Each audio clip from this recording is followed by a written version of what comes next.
खबरदार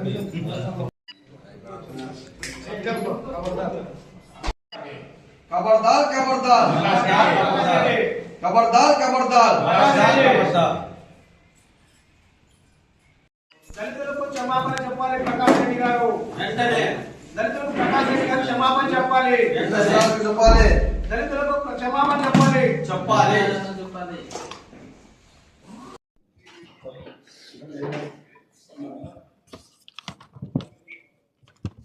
జై భీమ్. ముందుగా యూట్యూబ్ ఛానల్ వారికి, అదేవిధంగా పేపర్ మీడియా, అదే ఎలక్ట్రానిక్ మీడియా విలేకరులందరికీ కూడా మన నమస్కారాలు తెలియజేసుకుంటూ, సార్, ఈ జిల్లాలో 14 నియోజకవర్గాలు ఉన్నాయి. ఈ 14 నియోజకవర్గాల్లో తెలుగుదేశం ఎమ్మెల్యేలే అధిక శాతం ఉన్నారు. అయితే ఏ ఎమ్మెల్యేలకు ఎవరు కూడా ప్రతిపక్షంలో ఉన్నటువంటి, ప్రతిపక్షం అనేది అనకూడదు అనుకో, వాళ్ళకు ప్రతిపక్ష హోదా కూడా లేదు. అయితే కొన్ని నియోజకవర్గాల్లో ప్రతిరోజు ఏదో కాలాపని చేసుకోవడానికి, ప్రజలను తప్పుదారి పట్టించడానికి ప్రయత్నాలు జరుగుతున్నాయి. ప్రజల వైపు వాళ్ళని గెలిపించింది ప్రజలకు అభివృద్ధి చేస్తారని, ప్రజలకు ఏదైనా మేలు చేస్తారని, ఉన్న కార్పొరేషన్ నిధులు తెస్తారని, రైతులకి సహాయం చేస్తారని ప్రజలు ఎంతో నమ్మకంతో ఓట్లేస్తే ఈరోజు మంచి చేసే ప్రభుత్వాన్ని, ఆ ప్రభుత్వంలో కొంతమంది వ్యక్తులని మంచి చేయాలా, జనాలకు మేలు చేయాలా అని కొంతమంది ఆలోచనతో ఉంటే, ఆలోచనలో ఉన్న వ్యక్తి ఎంఎస్ రాజు గారు ఎక్కడో మారుమూల ప్రాంతంలో, అది చాలా ఎన్నుకొన ప్రాంతం. అయితే కొన్ని సంవత్సరాలను కూడా అక్కడ చాలామంది ఎమ్మెల్యేలకు పనిచేశారు, మంత్రిలో పనిచేశారు, అయినా ఎటువంటి అభివృద్ధి లేదు. అయితే ఎంఎస్ రాజు అనే వ్యక్తి అక్కడ ఎమ్మెల్యే అయిన తర్వాత చాలా వరకు మీకు కూడా అన్ని విషయాలు తెలిసింటాయి. చాలా వరకు అభివృద్ధి అనేది పరుగులెత్తా ఉంది. ఎక్కడ ఏ సమస్య ఉన్నా క్షణాలలో, రోజుల్లో, దినాలలో ఆ సమస్య పరిష్కరించడం జరుగుతోంది. అలాంటి ఎమ్మెల్యే దొరకడం, అక్కడ ఉండడం మా యొక్క ఎస్సీ కులానికి గర్వకారణంగా ఉంటుంది. అదేవిధంగా అక్కడ ఉన్నటువంటి మా వాళ్ళకు కూడా మా ఎమ్మెల్యే మేలు చేస్తున్నాడు అనేది ఒక మంచి ఉద్దేశంతో అక్కడ పరిపాలన జరుగుతూ ఉంది. అయితే మొన్న తోపుదిత్తి ప్రకాష్ రెడ్డి అని ఆయన, అతని చరిత్ర ఏంటో, అతను గతంలో ఏం చేసేవాడో, అతను ఎవరికి భయపడి ఊరు వదిలేసినాడో అన్ని విషయాలు అందరికీ తెలుసు. అవన్నీ మరి మా మాటతో చెప్పమంటే ఓ 4 మాటలు చెప్తాం. అయితే అయ్యా తోపుదిత్తి ప్రకాష్ రెడ్డి గారు, మీరు గతాన్ని మరిచినావు.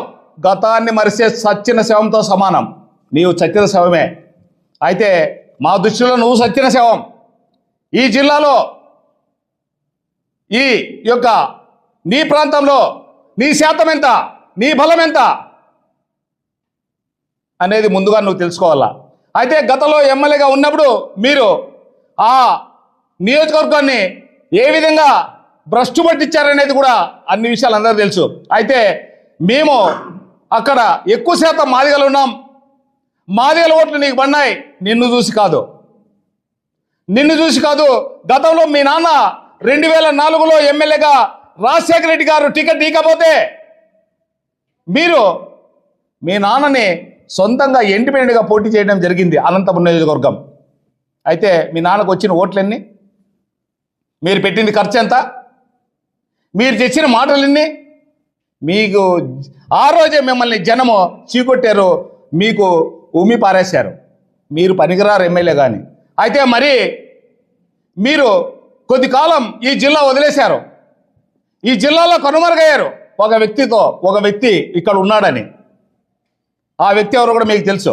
భయభ్రాంతో మీరు ఉచ్చబోసుకునేవారు ఈ జిల్లాలో అంటే. మీరు మాట్లాడుతున్నారు, ఇంకా మేము మాట్లాడాలి అవన్నీ. మీకు మేము అంతో మీకు సహాయం చేశాం. మీ యొక్క ఇంట్లో పనిచేసే వాళ్ళని, మీ యొక్క ఆడవాళ్ళని, మీ యొక్క అక్కలను చెల్లెలను అడగండి, మేము నిస్వార్థంగా పనిచేసామో లేదో. మీరు ఎక్కడో తిరిగితే మేము నిస్వార్థంగా పనిచేసామో లేదో వాళ్ళనే చెప్తారు. మేము ఈరోజు ఎంఎస్ రాజు అనే వ్యక్తి ఎదుగులు ఓర్చుకోలేక నీవు చెప్పుల షాపులో పనిచేసినా అంటున్నావు. ఏం చెప్పుల షాపులో పని చేయకూడదా? చెప్పుల షాప్ పెట్టుకోకూడదా? అసలు అది ఎందుకు వచ్చింది మాట నీకు? అంటే నువ్వు వేసుకునే చెప్పులు కూడా అవి మేము తయారు చేసినవే. నువ్వు నడిచే నడక కూడా, నీ చెప్పుల్లో వేసుకొని నడక కూడా అది మేము చేసినవే. కానీ నువ్వు అంత హీనంగా మాట్లాడుతున్నావు. కాబట్టి నీవు నోరు అదుపులో పెట్టుకుంటే బాగుంటుంది. అయితే ఎంఎస్ రాజు అనే వ్యక్తి అంచెలంచెలుగా ఎదిగాడు. ఏం 4 పదవులు అన్నావు? 40 పదవులు వస్తాయి. రేపు రాష్ట్రకు హోంమంత్రి అవుతాడు. నీకేమైనా బాధనా? హోంమంత్రి అయితే నువ్వు ఎక్కడుంటావు? నువ్వు ఇంకో మాట చెప్తున్నావు, 2029కి రెడ్ బుక్ రాజ్యాంగం ఉండదు, తోబుదూర్తి రాజ్యాంగం ఉందంటావు. ఇంకెక్కడుంది నీ తోబుదూర్తి అనేది? రేపు పటంలో ఉండదు. రేపు 2029కి నీ తోబుదూర్తి ప్రకాష్ రెడ్డి వాడు ఈ రాష్ట్రంలో ఈ జిల్లాలు కనిపించకుండా కనుమరుగైపోతాడు. ఇది చాలండి. నీ చాతేముగా మమ్మల్ని రెచ్చగొట్టావు, మమ్మల్ని లిగ్గావు. ఎస్సీలం ఈరోజు బలమైన ఈ జిల్లా పూర్తిగా మాదిగల జిల్లా, మాదిగల శాతం ఉన్న జిల్లా ఈ జిల్లా. మా ఓట్లతో నువ్వు గదెనెక్కి మా వాళ్ళనే మాట్లాడతావు. అంత చేతగాని వాళ్ళం అనుకున్నావా నువ్వు? మమ్మల్ని ఎక్కడో ఉండే వాళ్ళని నువ్వు గీసుకున్నావు, మేము కోసుకుంటాం. కాబట్టి నీవు నోరు బతుకులో పెట్టుకో. మా ఎంఎస్ రాజు గారు ఇచ్చిన ఛాలెంజ్కి నువ్వు మొగాడైతే మొలతాడు కట్టింటే నువ్వు ఆ ఛాలెంజ్ని స్వీకరించి వచ్చేయి. అవి చూపించే ఆధారాలు ఎక్కడెక్కడ విల్లాలు ఉన్నాయి, బెంగళూరు ఆస్తులు ఉన్నాయి, అదేవిధంగా ఇక్కడ మడసిరిలో సొంత ఆస్తులు ఉన్నాయి. నువ్వు చెప్పాల్సిన బాధ్యత నోటుకొచ్చి ఏది వస్తే అది కూయడమేనా? నాలుగుంది కదా అని, నాలుగుందని ఎక్కడ పడితే అక్కడ మాట్లాడమేనా? ఒక్క మాట మీద నిలబడ్డావా నువ్వు? ఒక్క మాట మీద నువ్వు నిజంగా నువ్వు మనిషివేనా? నీకు చీము రక్తం ఉందా అని నేను అడుగుతున్నా. నా పేరు బీకేఎస్ ఆనంద్. కావాలంటే రెండోసారి కూడా నువ్వు నా పేరు కనుక్కో. నేను ఎవరికి భయపడ్ను? నీకు అసలు భయపడ్ను. నీ తమ్ముడికి అసలు భయపడ్ను. నీ తమ్ముడు బాగా తెలుసు నాకు, చందు. కాబట్టి మీరు చెప్పేది ఒకటే. నువ్వేమంటావు? ఒక్క మాట మీద నిలబడుతున్నావా?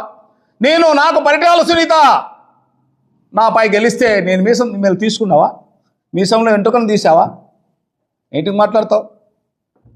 రాజకీయ నాయుడు అనేవాడు, రెడ్డి అనేవాడు ఎట్లా ఉండేవాళ్ళు సార్? రెడ్డి అనే లక్షణం ఎట్లుంటుంది రెడ్డికి? ఎదుటివాడిని సాయం చేసే గుణం ఉంటుంది రెడ్డికి, ఎదుటివాడిని ప్రేమించే గుణం ఉంటుంది రెడ్డికి, ఎదుటివానికి ఆసరగా తీసుకొని రెడ్డి యొక్క గుణాన్ని, రెడ్డి ఉన్నత స్థాయిలో ఉండాలా, ఉన్నతంగా జనంలో తిరగాలనే ఆలోచన నువ్వు రెడ్డివేనా? ఇంతకు మాకు పూర్తిగా అనుమానం వస్తుంది ఈ విషయంలో. నువ్వు రెడ్డి కాదని ఏదో చిల్లర మాట్లాడతారా? చిల్లరోళ్ళు అది కూడా అనకూడదు. మేమే అనుకుంటా అది కూడా మీరే చిల్లరులని. మేము చిల్లరోడు, నువ్వు చిల్లరోడు. ఓపెన్గా చెప్తున్నాం. మరీ తిరిగి చూడాలో ఈరోజు నువ్వు 3 అంశాలు తాగి 6 అంశాలు తాగుతావు ఈ వీడియో వచ్చిన తర్వాత. నీకొకటే చెప్తున్నాం, మా ఎంఎస్ రాజు గారు ఇంకా పదవులు వస్తాయి, ఇంకా గొప్పవాడవుతాడు, ఇంకా ఎస్సీలలో దూర్చుకొని పోతున్నాడు, గొప్పవాడవుతాడు.